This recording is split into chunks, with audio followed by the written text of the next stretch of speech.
En France, 1500 ESAT accueillent environ 120 000 personnes en handicap.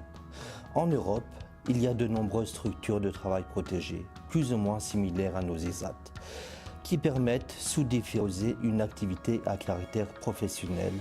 L'ESAT est simultanément une structure de mise au travail. Il se rapproche à cet égard d'une entreprise et d'une structure médico-sociale, dispensant des soutiens éducatifs, paramédicaux, apprentissage, formation, qui faciliteront ou conditionneront l'activité professionnelle et sociale.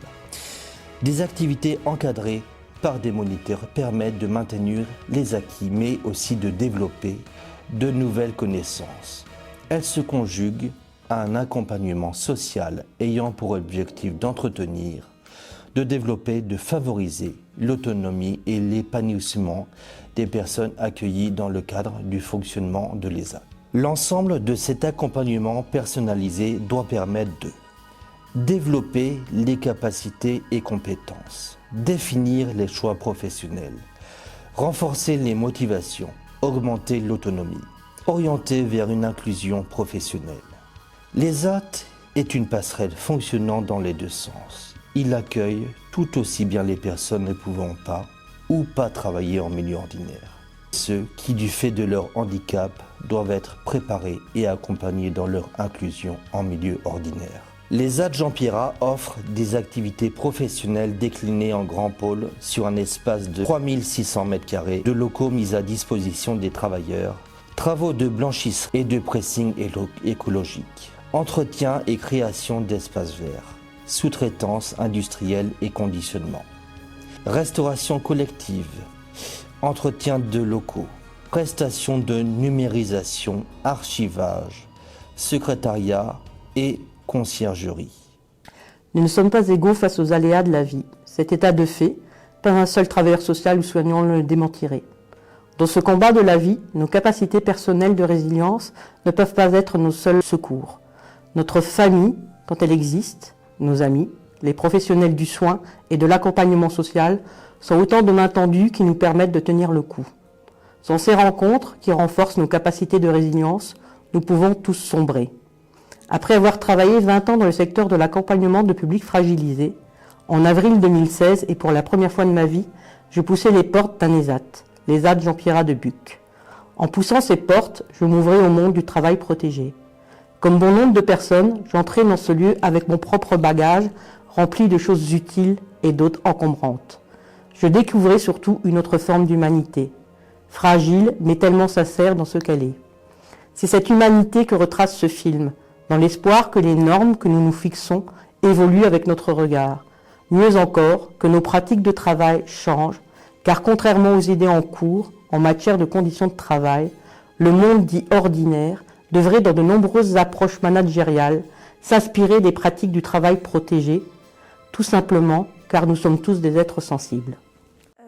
J'ai été en école normale jusqu'au CE1 et après on m'a diagnostiqué que j'étais dans les dyslexiques et je suis allée en ULIS et après en CLIS. Et après j'ai fait un peu de SECPA. Et après la SECPA, je suis partie en l'IM Pro jusqu'à mes 18 ans. Par la suite, je me suis inscrite à la mission locale. J'ai fait une remise à niveau. Donc j'allais à l'école et par le biais de la mission locale, j'ai fait un stage de 4 semaines en petit enfant dont on a travaillé avec des trisomies. Et dans la foulée, j'ai appris que j'étais enceinte de ma fille. D'accord. Donc on a dû stopper l'apprentissage. J'ai emménagé en région parisienne, j'ai cessé d'activité pendant 2 ans et demi. Et après, je suis arrivée en ESAT. D'accord. J'ai fait école maternelle, après j'étais en CE1, CE2, j'ai fait de la CLIS, après j'ai fait du collège en SECPA, j'ai fait toute ma scolarité, après j'ai pété en lycée, j'étais après en IME.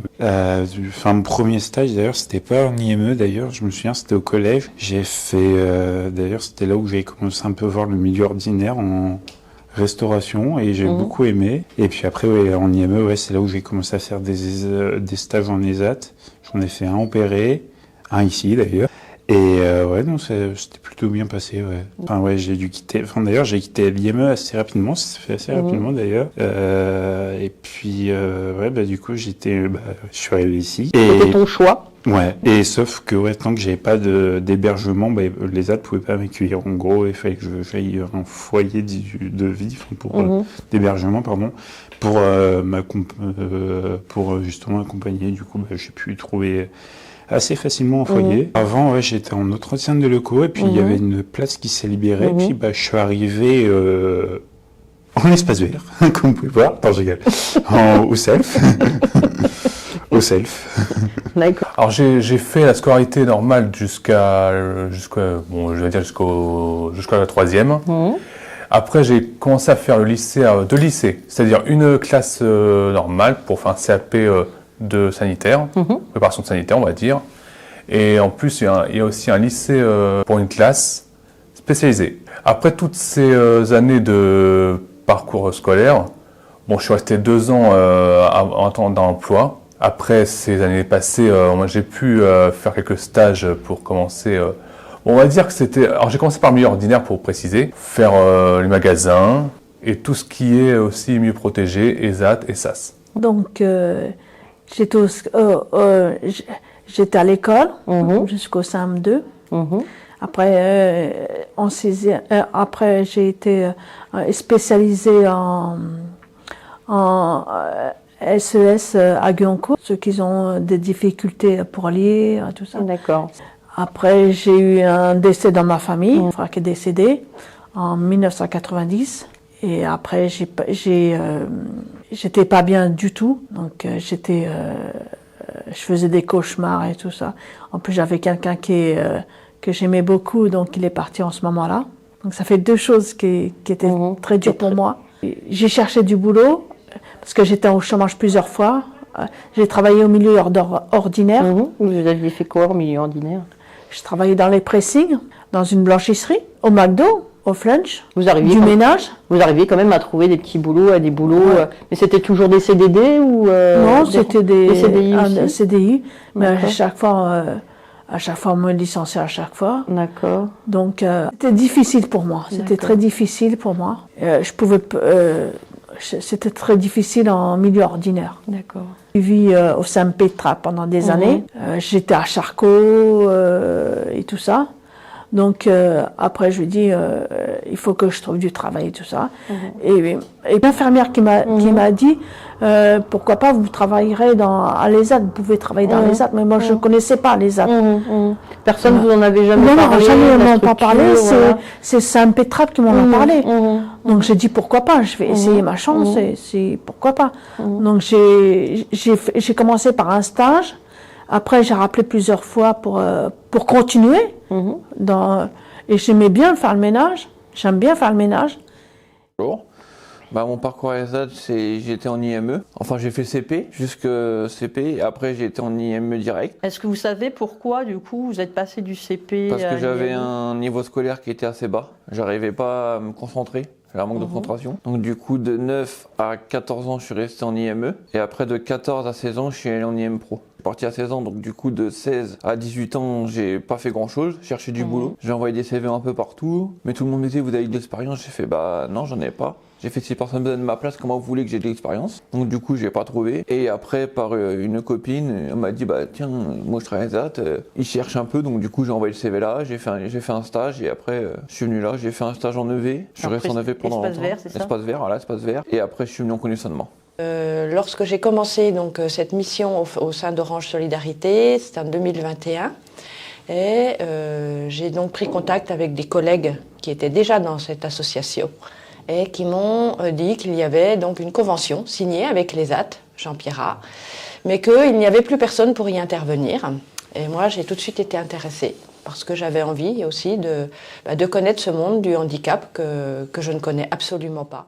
J'ai connu l'ESAT au travers de Isabelle qui m'en avait fait une large promotion et de la même manière, j'avais aucune connaissance du milieu du handicap, aucune connaissance de ce que pouvait même être un ESAT, pour dire franchement les choses, je ne comprenais même pas l'acronyme d'ESAT et ça a été la grande découverte et une très belle découverte.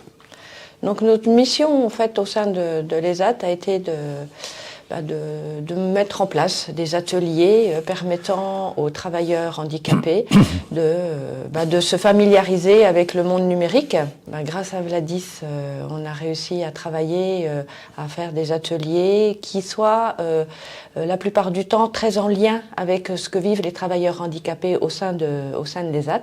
Et on a eu quelques ateliers Word, Excel, la découverte de ce qu'est l'identité numérique, mais le gros de nos ateliers a été sur des documents PowerPoint décrivant en fait l'activité, le travail des salariés au sein de l'ESAT.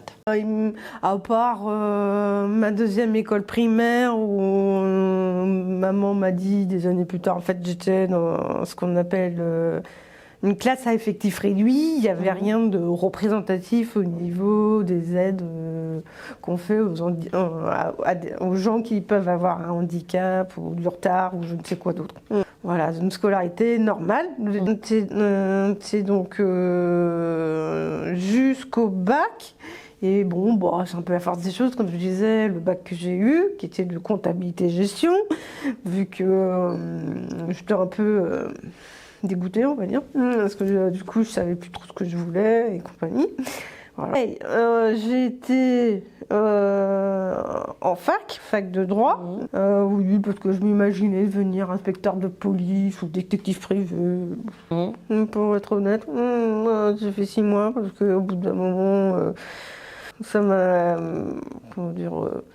Au début, pendant 3 mois, je trouvais ça très, très intéressant, c'était sur le droit civil, mais après c'était sur du droit qui me dépassait, qui m'intéressait pas ou plus, enfin je sais pas. Mais passé entre 2001 et 2006, c'est que le plus souvent, j'ai pas vraiment de travail.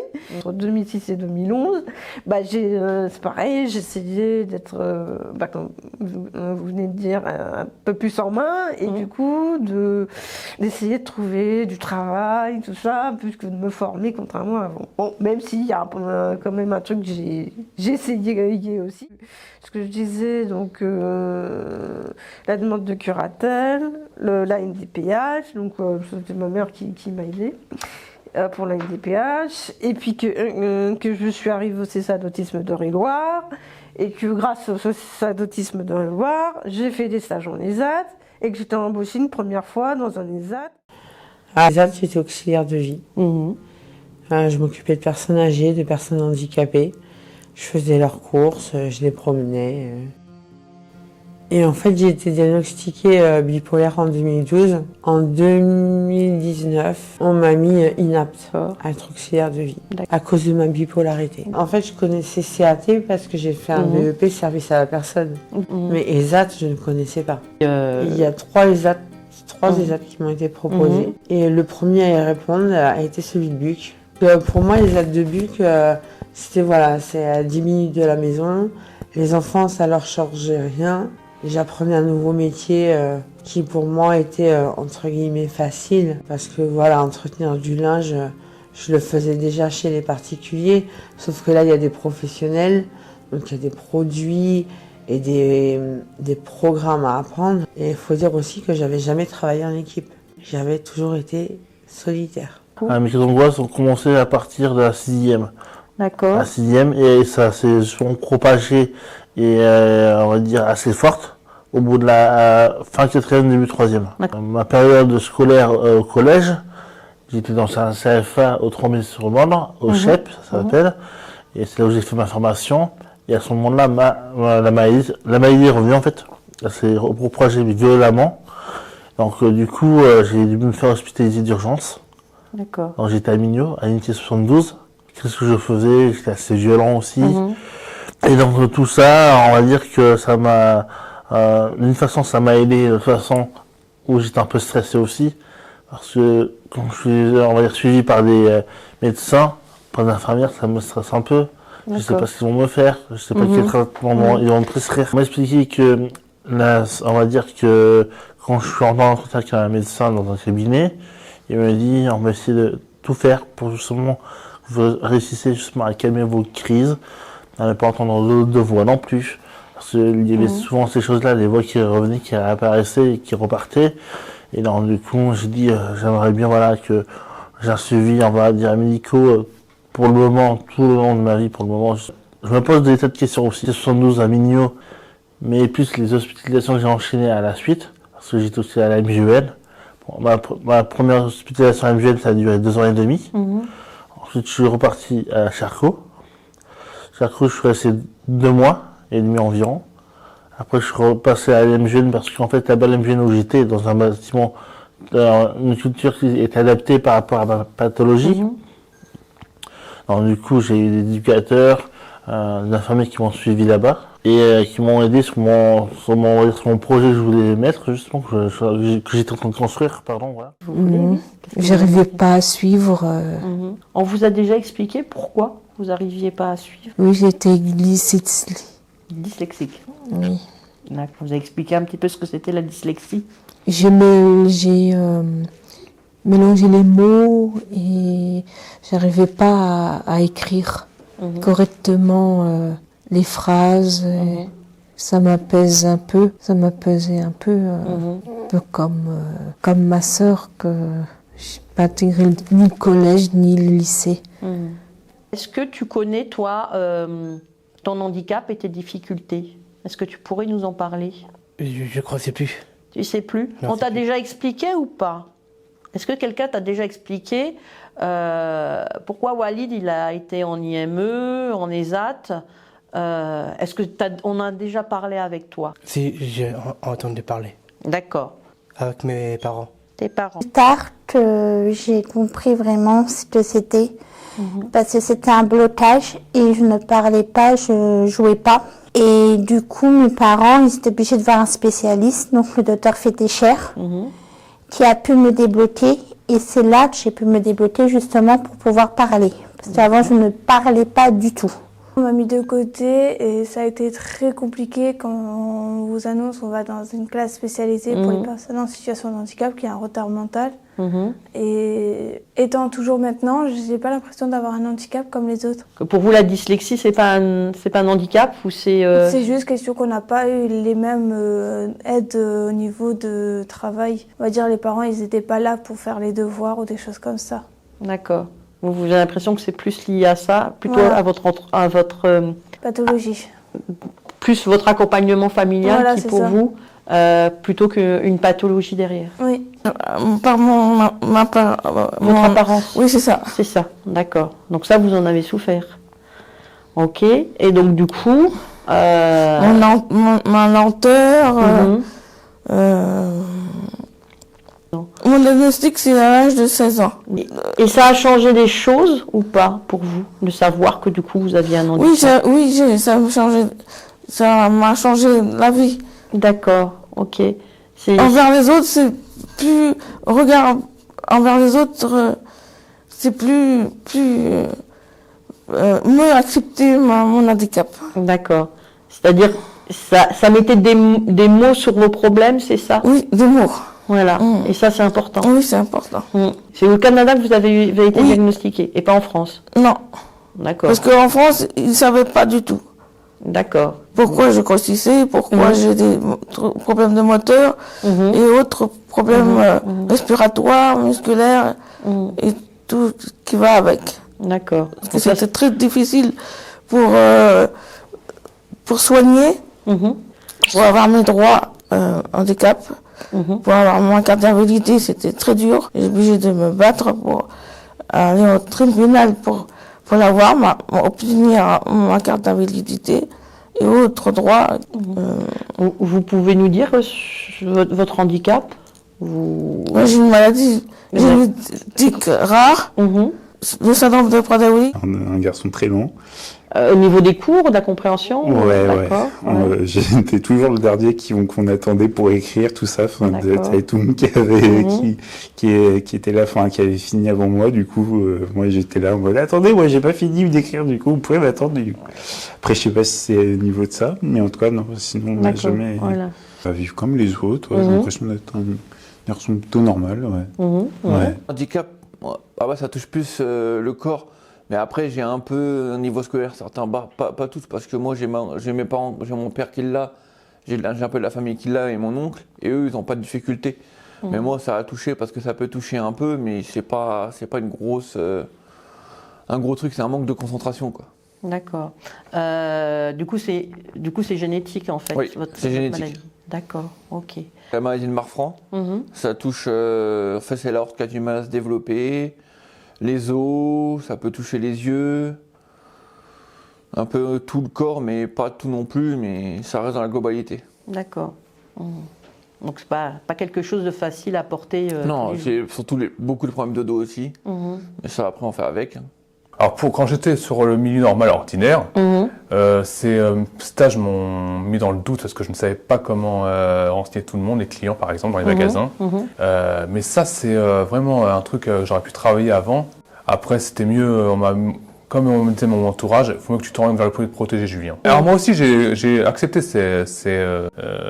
comment on dit, cette démarche. D'accord. En fait je me suis fait aider par un référent d'un SAVS. D'accord. Bon, c'était un SAVS qui m'aidait à faire remplir les documents qu'il faut pour être reconnu handicapé. Et voilà qu'après ces quelques mois passés, j'ai pu commencer à faire un stage dans les milieux protégés. D'accord. Et vous aviez l'impression qu'il y avait quelque chose qui était difficile dans votre jeunesse. Que j'ai différent d'eux.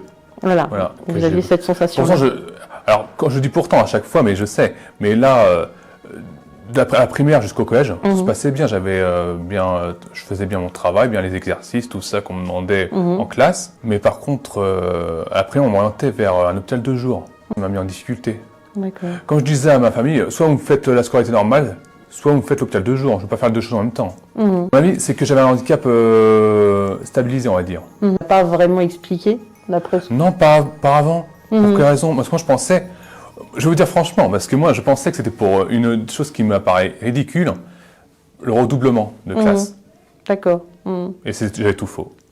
C'est encore compliqué à travailler comme psychiatre, oui. D'accord. Vous avez encore du mal à savoir exactement? Si, je suis handicap psychique, mais je sais pas c'est quoi comme on n'a pas encore les symptômes encore. Par le médecin, par mes parents, qu'elle était trisomique. D'accord. Et on vous a expliqué ce que c'était la trisomie avant? Oui, on m'a dit. D'accord. Et vous pouvez nous dire ce que vous en savez, du coup, vous? On m'a expliqué qu'il y avait un chromosome en plus. Et ça fait quoi d'avoir un chromosome en plus? Moi, par exemple, ça veut dire que j'en ai moins que vous. Ça fait quoi la différence? Ça fait rien. Ça fait rien? On vit avec. Voilà. Comme les autres. D'accord. Voilà. C'est un autre étape, mais on vit avec. D'accord. Vous vivez très bien votre... Je peux vivre, je peux tout faire. Ouais. D'accord. Voir que comme c'est tardif, ça a été très dur dans ma vie à ce niveau-là. Parce que quand j'ai été diagnostiquée, c'était en 2008, c'était sur l'année de mes 30 ans. Diagnostiqué quoi, si je peux me permettre? Autisme Asperger. D'accord, c'est ça. En fait, c'est une amie de ma mère qui lui a parlé, et maman, elle a dû se renseigner, et puis du coup, elle m'a emmenée au centre de ressources pour l'autisme de Tours, où j'ai fait des tests, et voilà. D'accord. Sur le moment, ça a été un soulagement. D'accord. Mais après, par la suite, je suis passée par plusieurs phases. Soulagement parce que j'en avais marre de croire que mes difficultés étaient imaginaires. Pas grâce à l'ESAT où j'étais avant, mais plutôt depuis que je suis dans celui-là. Finalement, j'arrive à composer entièrement avec moi-même en n'ayant pas honte de ce que je suis. En 2019, on m'a mis inapte. À être auxiliaire de vie, à cause de ma bipolarité. D'accord. Oui, vous faisiez correctement votre Mon travail était bien fait, c'est juste que je ne pouvais pas donner, par exemple aux personnes âgées, je ne pouvais pas leur donner ce que moi-même il me manquait. D'accord. Donc voilà, on m'a mis inapte et de là il y a eu 2 ans d'arrêt. J'ai eu très peur. Parce que je me suis dit, moi, elle en est ESAT, alors que j'avais un vrai métier. Ça a été très dur. Je l'ai accepté il n'y a pas très longtemps. Je ne sais même pas si je l'ai accepté encore. Ou autre a été compliqué. L'assistante sociale est venue à la maison ce jour-là pour dire voilà, on va faire le dossier MDPH. Déjà, MDPH, on va faire la demande d'ESAT. Je sais pas en fait. C'est ça. C'est des mots lourds. Ouais, parce que je m'étais jamais dit que ça m'arriverait en fait. Curatelle. D'accord. Donc vous avez votre curatrice. Oui, Et ça se curatrice. passe bien ou pas? Ou c'est difficile? C'est un peu difficile à la joindre. Et j'avais eu au mois d'août la région du Tout. J'ai besoin pour faire des courses. J'étais obligée d'appeler ma sœur pour... Qu'elle vous donne de l'argent? Oui. D'accord. Donc des fois c'est compliqué. Oui, aussi c'est compliqué. d'être sous curatelle. Oui, c'est ça, voilà. On peut pas faire toujours ce qu'on veut. Oui, voilà. Avec son propre argent. Oui. Vous aimeriez être plus autonome? Oui, plus autonome au niveau du budget. Lecture. La lecture, essentiellement. La lecture, dans les magasins, de me repérer, parce qu'il y a au niveau du repérage, donc j'apprends à lire cette année. Je repère au niveau des étiquetages, je repère au niveau tout ce qui est icône en fait. Et c'est comme ça que j'arrive à me repérer. Ça me met un repère. Mais c'est compliqué. C'est compliqué, ouais. Oui, il y a beaucoup de difficultés au niveau des papiers administratifs quand on a un enfant en fait. Le problème c'est quand on a une réunion en fait, on est obligé d'être accompagné, on va dire, dans la difficulté que d'autres parents ils n'ont pas cette difficulté de compréhension déjà. Et de justifier qu'on a un handicap au niveau de la maîtresse et par rapport au soutien au niveau de la maîtresse, c'est délicat en fait.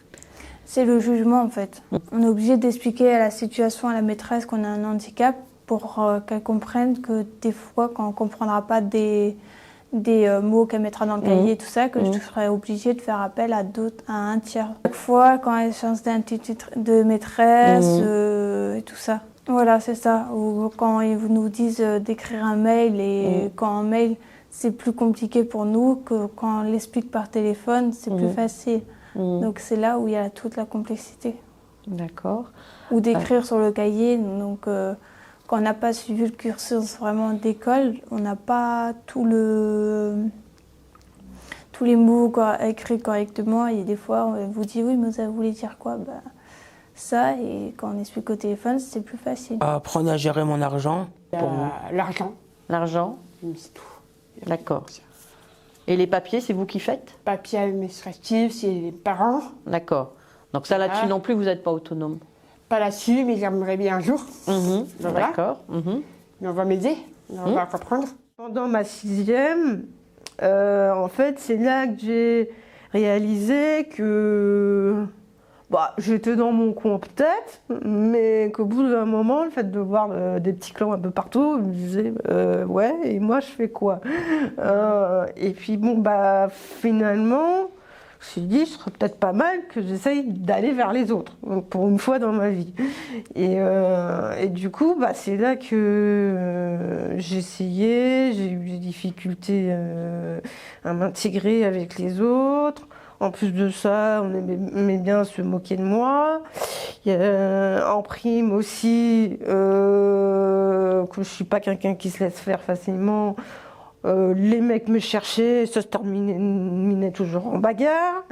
Mais pire, c'était pas ça qui faisait que je me sentais seule, c'était plus à cause du fait d'être seule et qu'on se moque de moi. Le fait d'être seule, tout ça.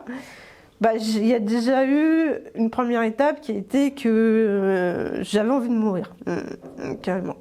Et puis après cette période-là, où là je me suis rendu compte que ma mère était super inquiète à cause d'un truc que je lui ai pas dit. Et du coup, j'ai essayé de surnager. Je ne savais pas trop comment je le voyais, comment je le ressentais, mais je sentais que j'étais pas toute seule. Il y avait quelqu'un à mes côtés qui essayait de me faire sortir de moi-même, d'aller vers les autres, même si j'y arrivais pas. La preuve en est que j'étais seule. Et un prime qui me disait d'essayer de m'imaginer jouer avec elle, comme si j'étais avec une autre personne. De là est née en fait cette amie imaginaire que je me suis créée en même temps. Donc du coup, C'est comme ça que pendant très longtemps, je me suis toujours, dès que je me sens seule, moi, même à l'âge adulte, il m'arrive de parler toute seule, comme si j'étais avec mon ami imaginaire. Mes parents n'acceptent pas que, déjà pour eux, je ne suis pas bipolaire, et encore plus que je travaille en ESAT. Pour eux, c'est pas possible. Seul qui, du coup, vous juge parce que vous travaillez en ESAT? Les autres n'en parlent pas. Et un de mes cousins qui a mon âge, sa fiancée travaille en ESAT. Donc on s'entend, on peut parler. Ma marraine, qui a eu contact aussi avec Maria, me dit oui, mais si Virginie, t'as ta maladie, elle est là. Elle te laissera pas, elle reviendra encore une fois. Et encore une fois, tu devras te relever. Voilà, c'est les mots qu'elle a employés.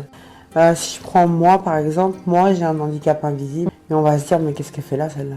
C'est pas sa place, elle prend la place de quelqu'un d'autre. Et au début, c'est ce que j'ai pensé. Au début, j'ai cru que je pensais que je prenais la place d'une personne réellement handicapée. Parce que j'avais pas compris que, bah non, la personne handicapée, il y a différents degrés. Mais c'était moi, en fait, cette personne-là qui avait besoin. Handicap invisible, on a besoin de le justifier aux autres, alors qu'un handicap visible, on n'a pas besoin de le justifier. Moi, je me sens obligée d'en parler. Parce que sinon, les gens ne comprennent pas. Oui, c'était compliqué pour mon entourage. Déjà, le début de la 6e à la 3e, il y a eu pas mal d'interventions du 18 et surtout du 17. Heureusement que mon père qui était assez, on va dire, costaud et me maintenait, on va dire, à terre pour pas que je me blesse. Parce que j'en voyais, avant que je rencontre Laetitia et que j'étais, on va dire, dans ma période avec ma sœur où j'étais en crise, parce que je donnais des coups dans les vitres, dans les murs et tout. Donc, et mon père. Vous maîtrisiez pas. Voilà, c'est ça. Et mon père qui est en collaboration et en relation avec la police, il avait le numéro d'urgence, du coup il avait dû appeler justement de l'aide dans les personnes qui sont arrivées à la maison, qui connaissaient mon père. Ils ont pu justement échanger et voir ce qu'ils pouvaient faire. Mais en tout cas voilà, c'est surtout que j'ai un père et une mère vraiment adorables que j'aime autant, quoi. Parce que elle me manque, ma fille. Votre fille vous manque? Oui. Vous êtes maman et votre fille vous Oui, manque? oui. Le fait d'avoir un enfant et d'avoir un handicap, est-ce que du coup, pour vous, c'est compliqué? Qu'est-ce que vous aimeriez dire aux gens par rapport à ça? Est-ce qu'il y a des choses que vous aimeriez dire? Mettez à notre place que c'est pas bien de se moquer des handicapés, qu'on monte pas du doigt, qu'il y ait des moqueries. Très compliqué. Parce que déjà que mes parents, l'handicap que j'avais, ils avaient très du mal à le comprendre. C'était très compliqué pour eux. Déjà envers l'entourage, c'était dur parce qu'ils ne comprenaient pas du tout c'était quoi le handicap. Et pour moi aussi, c'était compliqué parce que quand on est handicapé dans une famille, quand tout le monde est normal, bah, c'est vrai qu'on se sent différent. Et donc bah, la différence, ça fait que bah, y a un peu de jalousie, un petit peu de se dire bah ouais, pourquoi moi je suis comme ça et pourquoi elle est pas comme ça, ma sœur ou mon frère, qu'est-ce qui s'est passé, pourquoi eux ils sont normaux et pas moi. Mais c'est vrai que c'était très dur. Très très compliqué parce que ma famille, je pardonne à chaque fois, et ça me pose que des problèmes. C'est très compliqué, ça me mange à l'intérieur et ça me fait briser, ça me fait mal, quoi. D'accord. Oui. D'accord. Donc c'est un sujet délicat. Voilà, c'est un sujet délicat, oui, tout à fait. Après, moi, on me disait des trucs, moi, en famille, moi, je leur dis, même si on dit des trucs, t'en fais une force, donc du coup, je calculais pas. Ok. Ah oui, moi, je n'ai pas honte. Moi, je voilà, le dis, toute ma famille le sait, j'ai des copains, mon frère qui le savent. D'accord, donc vous assumez entièrement. entièrement. Je dis, je suis en ESAT, conditionnement, il n'y a pas, j'assume entièrement. Difficile à... C'est très difficile? Un peu compliqué, D'accord. Voilà, parce que vous avez l'impression qu'ils comprennent pas ou ils savent pas? Ils savaient pas au début, maintenant ils savent maintenant. D'accord, et c'est toujours compliqué ou pas? Depuis que je travaille en ESAT, oui.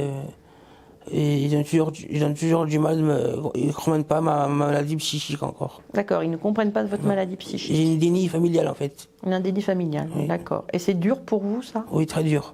Vous aimeriez qu'ils acceptent? Qu'ils acceptent? D'accord.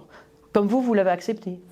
C'est un peu un bouleversement pour maman, surtout. Et papa, elle a rassuré dès le début pour dire que tu dois accepter ta fille. Et vous vous sentez en famille maintenant, aimé, assuré? C'est ça, voilà. Surtout pour maman, quand c'est un peu dur pour elle au tout début. Mais ça allait. Moi, je vois très bien la vie en rôle, mais c'est pas toujours ça. C'est clair que c'est ma mère qui a toujours fait des choses pour moi. Et puis au niveau paternel, je me suis jamais posé la question là-dessus, mais c'est vrai que c'est pas très représentatif de ce qui s'est passé dans ma vie au niveau famille. Je vois bien que votre maman a toujours été là pour vous encadrer, vous soutenir. En tout cas, essayer... plutôt me pousser, me soutenir. Vous pousser. C'est différent entre pousser et soutenir. Oui, parce qu'au début, je supportais pas qu'elle me pousse. D'accord. Et est-ce que du coup, vous avez l'impression qu'elle a bien fait ou... c'est quand j'ai été diagnostiquée que je l'ai réalisé, oui. D'accord. Parce que justement, la personne, je l'ai dit, mais n'empêche, vous avez bien fait, on parle à ma mère, de la pousser jusqu'au bac, je sais pas quoi, je sais plus ce qu'elle lui a dit exactement. Ce qui fait qu'en sortant du truc, quand on était tous les trois, Merci maman. D'accord, vous avez réalisé qu'elle a eu un rôle important, en fait, même si pour vous c'était dur parfois. Ah oui, carrément. Voilà, parce qu'en même temps, elle faisait peut-être ce qu'elle pouvait. Ouais, ma mère a toujours été une battante, tout le contraire de moi. D'accord. Elle, quand elle a su que vous étiez autiste Asperger, comment elle en fait, je sais pas trop ce qui s'est passé dans sa tête, mais en fait, je sais pas si c'est à cause de témoignages au niveau livre qui ont déjà été faits. Même pensée capable de trucs et tout, mais c'est un peu me surestimer, maman. Donc, je suis peut-être Asperger, mais je suis pas un génie. Hein. L'ESAT est un trait d'union entre le monde, on va dire, classique et le monde du handicap. Et c'était une approche que je voulais faire sur le plan humain, qui a été une énorme révélation. Bien sûr, se donner sa compétence, ses connaissances, etc. Bon, là, sur le plan informatique, puisqu'on est dans une fondation donc, qui est liée à l'informatique. Mais au-delà de ça, d'avoir un échange bidirectionnel avec des êtres humains que peut-être on n'aurait pas regardé avant et qu'après on regarde avec presque une appétence, oui c'est vrai, avec une grande tendresse. Et le but de notre témoignage, c'est d'inciter des gens qui n'ont pas cette connaissance, qui ont peut-être cette peur, de la franchir et de franchir ce cap. Le plus important, c'est effectivement l'échange. Ce que disait Philippe, moi je suis arrivée, je ne veux pas dire que j'étais un petit peu comme la prof au milieu d'une classe, mais le premier contact, on se dit, voilà, qu'est-ce que je vais leur apporter? Or, l'essentiel se passe dans l'autre sens, voilà. C'est-à-dire ce que eux nous apportent. J'ai trouvé une chaleur, une tolérance, une acceptation de l'autre qui est extraordinaire, qu'on ne rencontre pas toujours dans le monde dit ordinaire. Confiance aussi. Cette confiance que j'ai sentie lorsque j'arrivais et que j'explique quelque chose. Ces personnes étaient ouvertes à tout et prêtes à tout pour progresser, pour faire mieux. Ce qu'on ressent beaucoup, c'est je ne saurais pas faire, le manque de confiance, etc. Et alors que derrière, ils sont capables de faire des choses extraordinaires. Moi, je pensais être reconnu handicapé depuis que je suis adulte. Mais d'après ce que dit ma mère, elle me dit que je suis comme ça depuis ma naissance, sans me l'avoir avoué. Alors ça m'a brisé le cœur, on va dire, parce que je comprends pourquoi j'avais une jeunesse difficile. C'est triste de ne pas avouer avant, de ne pas expliquer avant qu'on... Comme si, par exemple, on ne connaît pas sa mère ou son père, par exemple. Oui. Parce que dans le milieu protégé, les moniteurs nous apprennent à faire des choses qu'on ne sait pas. C'est vrai que c'est différent par rapport à certaines pathologies. Il y a certaines personnes qui n'ont peut-être pas fait comme moi un CAP et qui sont passées par l'IME. Mais dans le milieu ordinaire, en fait, c'est que il y a beaucoup de pression. Le patron qui doit nous dire... par exemple, le chantier qu'on a aujourd'hui, il faut qu'on termine impérativement le jour même. Après, s'il y a d'autres chantiers où il doit nous emmener ou nous dire d'aller, de temps en temps, on a 2 jours, 3 jours maximum environ. Ça dépend du gros chantier qu'on a aussi. Malgré même si vous terminez tard chez le client, avant de repartir, je veux dire, il y a ces choses-là sur lesquelles ça se joue, en fait. Et du coup, moi, quand je suis rentré dans le milieu protégé, en 2017, j'ai vu que j'ai l'impression qu'en plus j'étais au ralenti.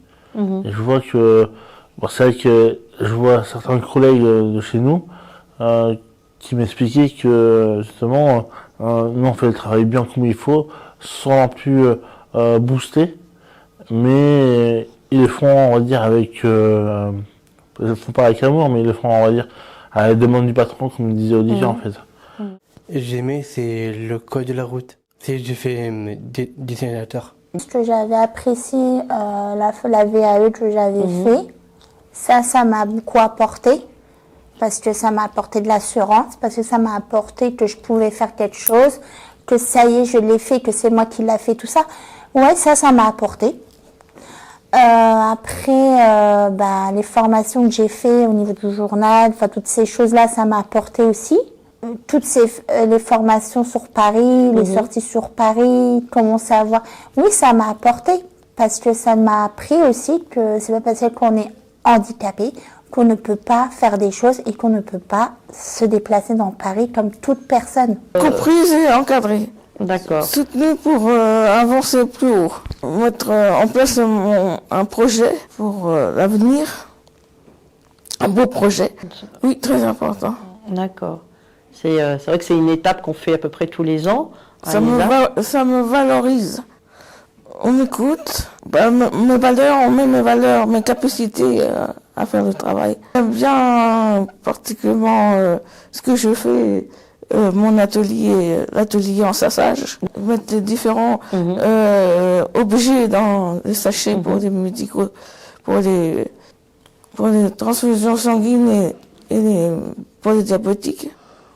En conditionnement, au début, je m'énervais un peu parce que je suis quelqu'un qui s'énerve assez vite. Et après, j'ai beaucoup appris à me canaliser, j'ai beaucoup appris de trucs. Maintenant, je fais beaucoup plus de trucs, donc du coup, ça m'intéresse. Les gens, des fois, qui font un peu des histoires pour rien, mais après, voilà, je me suis beaucoup... Moi, je sais que je suis quelqu'un beaucoup de caractériel, donc du coup, après, j'ai beaucoup appris sur moi. C'est ça le but aussi, c'est de, quand on grandit, apprendre sur soi, arriver à se canaliser. Et puis même, j'ai appris beaucoup de trucs ici, j'ai appris à travailler. Bon, je savais travailler, mais j'ai appris à me développer un peu plus, à développer un peu plus mes capacités. Le conditionnement, les formations avec toi, pour justement, ça m'a appris à plus me développer, à plus m'exprimer, des trucs comme ça. Il m'apporte à avoir une activité. Et là, comme je suis au divers maintenant, on fait plusieurs clients différents et c'est pas mal. Il y a la formation Diplôme informatique. J'ai eu Word, mais j'ai pas eu Excel, comme j'étais en dépression. Et sinon, on avait utilisé cette posture qui était bien pour le dos. Et aussi la formation, ne pas se faire avoir sur Internet. Mais en Égypte, on est avec des gens vrais.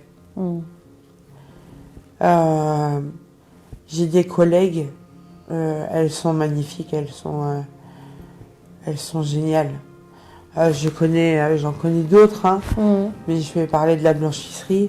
J'ai des collègues, elles sont géniales parce que des fois c'est allez, on fait ça pour Virginie, on fait ça. Elles sont vraies et ça fait du bien. Il n'y a pas de triche. Si avec les gens qui t'accompagnent, tu as réussi à trouver aussi de l'aide ou tu n'as pas forcément besoin de l'aide des gens à l'ESAT? Si, j'ai besoin d'aide, oui. D'accord. Alors, qui c'est qui t'aide le mieux ou avec qui tu te sens le plus à l'aise des personnes qui t'entourent? Je dis en plus, c'est un psychologue. Un psychologue, une infirmière que j'avais pas et les gens qui m'entourent. Donc je sais quand il y a quelque chose qui ne va pas, je peux voir la psychologue, hein, j'en parle et elle règle le problème, quoi. Donc c'est ça qui est bien. Donc on s'occupe bien de nous, quoi. Ici on m'a accepté malade. Je suis venue, j'ai rien fait. Ça je le sais, j'étais en salle, dans la petite salle là-bas. Ça je sais que j'ai rien fait, on m'a accepté. Je pense qu'en milieu ordinaire, on m'a dit mettez-vous en arrêt et puis voilà, réglez vos histoires. Que là, non. Là, il y a eu Marga qui était présente et qui était là et avec Christine. Voilà, ils m'ont pas lâché et ça commence à aller mieux. Alors, je sens que c'est fragile. Alors oui, parce que Marga est très investie Elle prend le temps avec nous. Moi, elle a pris du temps avec ma psychiatre. Du monde autour de moi et ça fait du bien. Je suis pas jugée. Au travers des exercices que nous avons faits avec les travailleurs, il faut dire que derrière une organisation qu'on a découverte, là je vais faire un compliment sur les ZAD parce qu'on ignorait complètement ce que c'était que cette organisation. C'est-à-dire qu'il y a des professeurs, il y a des éducateurs, il y a des gens, il y a des psychologues, je suppose, enfin il y a toute une série de personnels extraordinaires qui permettent à nous aussi d'arriver avec des gens qui sont apaisés, qui sont heureux d'être là. Et donc, ça veut dire que quelque part, ils ont trouvé dans les actes, dans l'organisation, aussi un appui dit du monde normal et qui n'est pas négligeable. Et on l'a aussi reconnu. Donc, une grande abnégation de la part de tous ces personnels, complètement du haut en bas de l'échelle de la hiérarchie, qui permettent aussi à ces gens de vivre un moment assez extraordinaire dans leur travail, même si c'est pas toujours facile pour eux, et pour nous d'avoir vraiment la quintessence, puisqu'on a des gens heureux de venir nous rejoindre. Plus tard, oui, mais pas pour l'instant. Pour l'instant, j'ai encore besoin de l'ESAT. Parce que au niveau de l'ESAT, je me sens en sécurité, et que là, je suis en milieu extérieur, je fais des prestations, mais je sais pas comment je vais réagir si je me détache complètement de l'ESAT et comment je vais pouvoir gérer. Parce que c'est compliqué d'être dans un milieu extérieur parce que on voit d'autres gens, il y a une autre fonction, c'est pas tout le temps facile quand on a des difficultés et de se repérer déjà. Et je pense que pour l'instant, non, je le dis franchement, que pour l'instant, non, je me vois pas. Peut-être dans quelques années, peut-être. Je ferme pas le truc, mais pour l'instant, tiens, l'accompagnement, le développement aussi, tout ce que j'ai encore à acquérir. J'ai acquis pas mal de choses, mais j'ai encore des choses à apprendre, pas encore au bout. L'écoute aussi, enfin, toutes ces choses. Et que peut-être à l'extérieur, si par exemple je vais devant une autre personne, je sais pas si l'autre personne va m'accueillir et je sais pas si aussi l'autre personne sera aussi écoutante aussi, parce que elle va pas sûrement connaître l'handicap. Et je pense qu'à certaines personnes, ça fait peur. D'autres personnes pourront se dire, oh, l'handicap, on fait avec, on connaît nous ce que c'est, mais d'autres ne connaissent pas. Et je pense que ça peut faire peur aux autres personnes. Est-ce que vous aussi, vous n'avez pas une peur par rapport à ça, au fait qu'ils ne connaissent pas le handicap? Si. Si demain, vous étiez dans un milieu ordinaire qui connaît, qui est accueillant, qui est prêt à vous encadrer, est-ce que vous feriez le pas vers le milieu ordinaire ou pas? Oui, s'ils me connaissent, et s'ils connaissent l'handicap, oui. Oui, ça, tout à fait. Si par exemple, il y a des personnes qui sont comme moi et qui connaissent l'handicap et qui savent travailler avec les personnes handicapées, et qu'ils sont ouverts à ça et qui mettent pas de barrières et qui rejettent pas les personnes handicapées, oui, pourquoi pas? Pourquoi pas? Pourquoi pas? Pourquoi pas? Déjà, il faut que j'aille comment ça se passe en milieu ordinaire vraiment, dans le domaine qui pourrait me plaire, parce qu'il y a 2 domaines qui me plairaient et je ne sais pas toujours encore où je voudrais y accéder. D'accord, c'est quoi les 2 domaines? Alors c'est dans la petite enfance, dans les aides pour les enfants en situation de handicap, donc de 0 à 3 ans, ou dans les espaces verts. D'accord. Donc c'est 2 domaines différents et 2 domaines plus compliqués comme l'un comme l'autre. Pour savoir si j'ai les capacités de travailler en milieu ordinaire avec des enfants en situation de handicap, ou de savoir si je suis capable de travailler dans le paysagiste en milieu ordinaire. Vous revenez du milieu ordinaire, ou est-ce que vous vous dites peut-être qu'un jour je suis capable de retourner en milieu ordinaire, et est-ce que c'est une volonté ou pas? Oui, je veux retourner en milieu ordinaire pour me prouver que je suis capable. Même si je suis capable ici, mais non, me prouver que je peux. Mais oui, j'aimerais bien. Donc quoi, je sais pas, mais. Vous faites des prestations? Moi, j'ai fait des prestations, oui, je suis capable. Donc, oui. Mais je veux pas y aller au milieu ordinaire, quoi. Ça, je veux pas. Vous en avez trop souffert? Oui, voilà, tout à fait. Oui. Mais après, c'est des projets qui sont compliqués, parce qu'avec mon certain niveau scolaire, je peux pas forcément faire, mais c'est un truc qui me reste dans le coin de la tête. Si franchement, il y a une occasion, une porte qui s'ouvre, je peux y aller, j'y vais.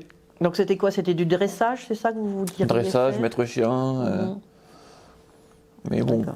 Ça, c'est des projets que vous aimeriez faire du coup. Si vous aviez un rêve, ça serait ça ou c'est autre chose? Ça et la cuisine que j'aime bien aussi. La cuisine. J'ai fait une prestation de tri sélectif, une prestation au Moulin de Versailles. Et là, en ce moment, je fais une prestation à LAD. C'est du conditionnement, la préparation de commandes de carton. Vous avez participé aussi. Alors nous on appelait ça Granola, mais c'était une entreprise, une start-up. Voilà, vous avez participé également à cette aventure. J'ai participé à ça aussi pendant un bout de temps, ça m'a plu. Ouais. C'est quelque chose qui vous a donné confiance ou pas, cette prestation? Parce que moi j'avais l'impression que vous aviez changé, mais ça c'est mon avis personnel. Oui, ça m'a donné plus confiance en moi parce que vu que j'étais à côté, j'étais un peu tout seul, il y avait toujours ceux qui s'encadraient qui étaient à côté. En fait, il y avait deux pièces. Il y avait une pièce où on préparait et une pièce où moi je m'étais en chercher. Donc du coup, c'est moi qui gérais un peu. Donc du coup, ça m'a donné confiance en moi pour mieux m'en sortir. D'accord. Vous vous sentiez plus autonome. Voilà, plus autonome. Exactement. Et ça vous a donné confiance. Oui, beaucoup. Voilà. Est-ce que demain, vous seriez prêt à travailler en milieu ordinaire, que ce soit sur ce type de prestation ou sur autre chose? Ah oui, je me sens capable. Enfin, capable. Partir d'ici pour trouver un truc, après je sais pas trop quoi, mais... Le but d'ici, c'est que je parte. Donc après, il faut que j'arrive à trouver un truc qui me convienne. Voilà. Mais avec mon niveau scolaire, c'est un peu difficile. D'accord, qui correspond à vos capacités et ce que vous êtes capable. Mon âge maintenant, c'est plus mon cas. Là. Je vais avoir 45 ans à la fin de l'année, donc non, c'est mort. C'est mort? Vous dites que le milieu ordinaire, pour vous, c'est mort? Ah oui, non, là, je pense que c'est plus possible. Ça, c'est que pour vous, vous avez l'impression d'avoir loupé le coche quelque part? Un petit peu, mais finalement, vu mon vécu, que grâce à les aides, j'ai pu découvrir d'autres choses. Oui, c'est vrai que le milieu ordinaire, pour moi, c'est plus au niveau des prestats que j'apprécie que quitter les AT vraiment, quoi. D'accord. Voilà, les prestations, oui. Parce que c'est un autre cadre, d'accord, que ça vous fait sortir. C'est plus rassurant. Voilà, c'est plus rassurant. Voilà, vous avez besoin quand même d'être rassuré. Depuis que je suis à l'ESAT de Buc, on faisait des prestations, plusieurs prestations. Bon, il y en a plus qui se passaient mieux qu'un qui passait mal. Et par contre, j'ai une préférence, même sur une seulement. C'était laquelle? L'entreprise. Adapté. Vous dit, Julien, vous pouvez aller en milieu ordinaire. Est-ce que c'est quelque chose que vous aimeriez faire vraiment ou vous avez des appréhensions ou des craintes? Alors, j'ai peut-être des craintes, vous avez peut-être, mais il faut toujours essayer. Même si j'ai déjà fait ou que c'est la première fois que je découvre. Voilà. Or, aux gens qui viennent du milieu, qui travaillent en milieu ordinaire et qui pourraient travailler avec des gens comme vous, d'accord, donc avec les ESAT ou qui pourraient engager des gens d'ESAT, qu'est-ce que vous pourrez leur dire sur vous, voilà, pour qu'ils vous engagent ou qu'ils n'aient pas peur de travailler avec des gens en ESAT? Ça dépend, car s'ils ne savent pas que je suis reconnu handicapé, je ne leur dirai pas la situation. Vous ne leur diriez pas? Ça me fait penser, comme je vous ai dit en première chose là, que pas beaucoup de gens n'acceptent pas mon handicap. Et vous pensez que aller en milieu ordinaire sans le dire, c'est quelque chose que vous pourriez gérer? Ça dépend du métier. Vous leur diriez pas, c'est ça? Même si on me pose la question, c'est celui que je vais vous dire, mais je préfère le cacher. Pourquoi vous avez peur du jugement? Ah ouais. C'est ça. Eh oui, c'est ça. Je vais soit courir, soit faire du sport, comme on a une salle de sport en bas au foyer. C'est l'avantage, du coup on peut en profiter au maximum, donc c'est ça qui est excellent. Après, quand je suis à la maison avec mes parents et Laetitia, quand il y a la petite fille de Laetitia qui est à la maison, on s'occupe, il y a de quoi s'amuser, de quoi faire, donc franchement on s'ennuie jamais. T'entends au cinéma, de temps en temps on va faire un bowling ou on va se promener, ça dépend en fait. Mais il y a toujours une occupation, ça qui est bien. Donc, en gros, en dehors de l'ESAT, vous avez une vie normale en fait? Exactement. Le week-end avec une belle vie. Notre union, ça, c'est très fort, quoi. Pour moi, c'est quelque chose d'important. Avant, je rencontre Laetitia et sa petite fille Lina. J'étais pas du tout stable. J'étais, on va dire, en mode, je dérape dans tous les sens, vous voyez. Je partais de gauche à droite. Et depuis que je l'ai rencontré en 2018, j'ai vu que il y a un nouveau traitement, c'est stable. Parce que c'est vrai qu'on a mis 7 ans à trouver un bon traitement, donc du coup, c'était pas normal. Et quand elle est venue à la maison avec sa fille, là, j'ai vu qu'il y a une grosse comparaison par rapport à avant. Et depuis que je suis stable, depuis que je vois Laetitia avec sa petite fille, avec Tina, Ça m'a apporté du bonheur et franchement, je suis fort en émotion, mais une belle émotion, quoi. Je suis attaché. Je suis vraiment attaché, bien attaché à toutes les deux. J'ai fait du chant. Du chant Et dessiner. et dessiner. Tu dessines, c'est quoi, une association? Le chant, tu le fais où? À Paris. Je me suis séparée du papa de ma fille. J'ai un nouveau compagnon. Je suis beaucoup soutenue par sa famille. Bon, moi, ma famille, je suis partie quand même à 18 ans de ma famille. Donc, j'ai pas beaucoup de liens avec ma famille. Donc, je suis beaucoup soutenue par ma belle famille, en fait, qui me soutiennent dans tous les papiers que je fais, administratifs, comme m'occuper de ma fille et tout ça. Lien affectif, j'ai un lien dans tous les termes. Ça fait depuis septembre que je me suis inscrite à la Zumba. La maman, elle trouve sa place dans tout ça. On fait les lectures tous les soirs à sa petite fille. Malgré son handicap, on surmonte l'handicap. J'aime dessiner, j'aime cuisiner, j'aime marcher, la marche nordique, nager. J'aime bien nager à la piscine ou à la mer. J'aime beaucoup lire, j'aime beaucoup dessiner aussi. J'aime bien aussi sortir un peu avec mes amis, avec mes parents aussi, aller voir des pièces de théâtre, des spectacles, aller sur Paris. Non, j'aime bien aussi la musique un peu aussi. Voilà. Tu fais pas des petites vidéos? Si. Je vais à l'église. Je chante. Mes amis, ma famille, je fais un peu de vélo, je me promène, les trucs globaux de la vie. Je suis passionné d'informatique depuis l'âge de 10 ans. Tout ce qui est nouvelle technologie, en fait. Je m'informe tout le temps. Je m'informe toujours je vais consulter les sites. Depuis Hong Kong, que j'ai commencé à monter à cheval. Vous faites du cheval. Et vous avez vécu à Hong Kong? Oui, voilà, ça fait 10 ans. Donc voilà, grâce aux parents, qui m'ont un peu... Voilà. Mais c'est moi qui ai eu l'idée, c'est pas eux. De faire du cheval? Je me suis mis à la piscine. D'accord. Voilà. Pour me détendre. Je suis très artiste. Alors, c'est quoi très artiste? Artiste d'art. Je faisais que du dessin quand j'étais petite. Et à partir de 13 ans, j'ai commencé à écrire. Du petit à terminer 2 livres, donc romans fantastiques, de type roman à épisode. Puis comme j'étais toute fière, finalement, donc ça fait longtemps, en plus je les ai même partagés sur Internet. C'est à reprendre des trucs que j'avais enlevés de cahiers, que j'avais mis dans un dossier. Et du coup, j'ai fait un roman de science-fiction aussi. Là, par contre, je l'ai fini. L'écriture, là, je suis un peu arrêtée, même si je suis partie sur un truc beaucoup plus réel, on va dire. Parce que j'avais presque fini. Il faudrait que je m'y remette, mais voilà. Il y a un livre qui s'appelle Asperger et alors, qui est le journal d'une Asperger. Mes projets perso, du coup, vu que c'est pas professionnel, ce serait d'habiter à Rambouillet avec mon chéri. Oui. Avoir la paix dans le monde. J'ai un rêve d'ailleurs qui va bientôt se réaliser pour cet été. C'est d'aller à New York. Ce serait de travailler avec la petite enfance ou dans les espaces verts. Chanteur, acteur, danseur. T'es un chanteur, acteur, danseur. Oui. Voilà. Alors, il est bien caché, ce chanteur, danseur, acteur. Oui. Hein? Ça serait ton rêve? Oui. De chanter dans une comédie musicale? Ouais, c'est mon rêve, ouais. Ouais. Est-ce que t'en as une en particulier que t'aimerais faire de comédie musicale? Partout.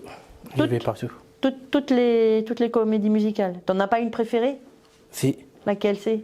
C'est Roméo et Juliette. Comme lingère. Vous aimeriez être lingère, c'est ça? Oui. Où ça? Dans un EHPAD. Voyager. Voyager? Oui. Vous aimeriez voyager? Où ça? Visiter le Portugal ou la Tunisie. Si vous aviez un message à faire passer sur le handicap et sur justement peut-être les préjugés qu'ont les gens du milieu ordinaire sur les personnes qui sont en ESAT, vous leur diriez quoi, ces gens? Il y a pas mal de choses à dire, mais bon. Il y a pas mal de choses à dire. Non, je veux dire, c'est que, voilà, que peut-être qu'on n'est pas comme eux, mais voilà, nous, on se porte, on se comporte comme des vrais professionnels, comme des vrais travailleurs. Et on va dire qu'on veut leur montrer de quoi on est capable. Que peut-être que, ok, il y en a qui ont des tics ou des bugs, mais qui savent hyper bien travailler. Et qu'il faut jamais se moquer d'eux, parce que c'est pas de leur faute. C'est la naissance ou c'est leur pathologie depuis le début.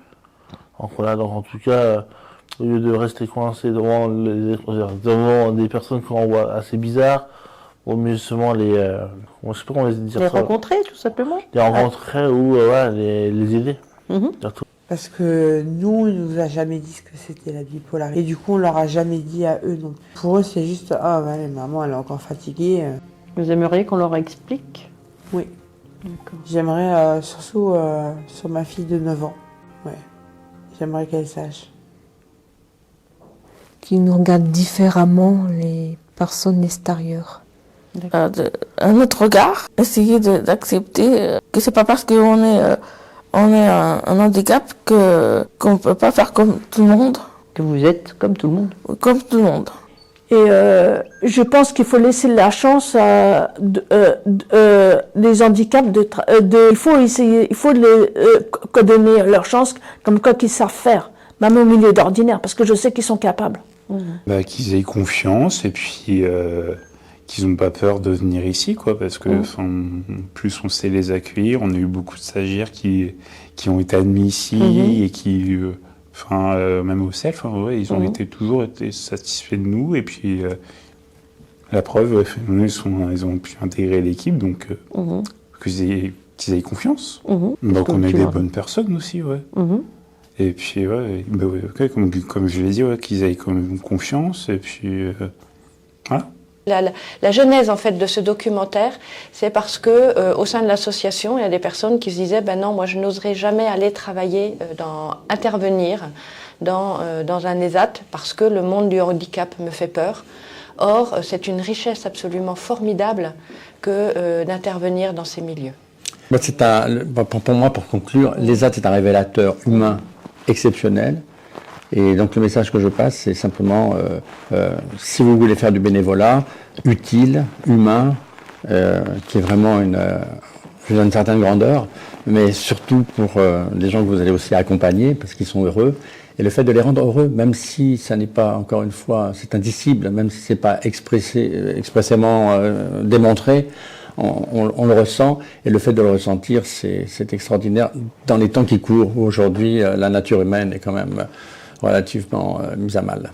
Ces missions à l'ESAT, c'est quelque chose qui apporte, j'en ressors à chaque fois à la fois grandie et heureuse de ces échanges qu'on peut avoir avec les travailleurs handicapés qui sont vraiment tous formidables. Et parce qu'aussi, comme le disait Philippe, parce que l'environnement dans lequel ils sont semble leur convenir et que nous aussi on le ressent. Engagement de travailler dans un ESAT, de connaître les personnes, les personnes qui sont handicapées, de venir avec cœur, avec joie, et nous connaître tout simplement. Et à travers de nous connaître, ils pourront se dire oui, un ESAT, c'est un travail qui est magnifique, c'est quelque chose de... On donne du temps pour d'autres personnes et de connaître la différence. Et c'est comme ça qu'on connaît les gens, les personnes. Donc moi, tout ce que je voudrais leur dire, c'est que venez tout simplement. En France, 1500 ESAT accueillent environ 120 000 personnes porteuses d'un handicap. En Europe, il y a de nombreuses structures de travail protégées, plus ou moins similaires à nos ESAT, qui permettent, sous différentes formes, de proposer une activité à caractère professionnel aux personnes en situation de handicap, dont les capacités de travail ne leur permettent pas, momentanément ou durablement, de travailler dans une entreprise ordinaire ou dans une entreprise adaptée. Les dernières mesures sur l'emploi protégé en Europe et en France dessinent une nouvelle tendance pour ces structures, qui vont être de plus en plus des passerelles passant du hors les murs vers le milieu ordinaire. Cette tendance questionne le devenir de ceux qui ne se voient pas travailler en dehors de l'emploi protégé, voire du hors les murs. Jean-Pierre Siméon, dans un poème, questionnait la différence. Pour chacun, 2 bouches, 2 yeux, 2 mains, 2 jambes. Rien ne ressemble plus à un homme qu'un autre homme. Entre la bouche qui baisse et la bouche qui console. Entre les yeux qui condamnent et les yeux qui éclairent. Entre les mains qui donnent et les mains qui dépouillent. Entre les pas sans trace et les pas qui nous guident. Où est la différence, la mystérieuse différence.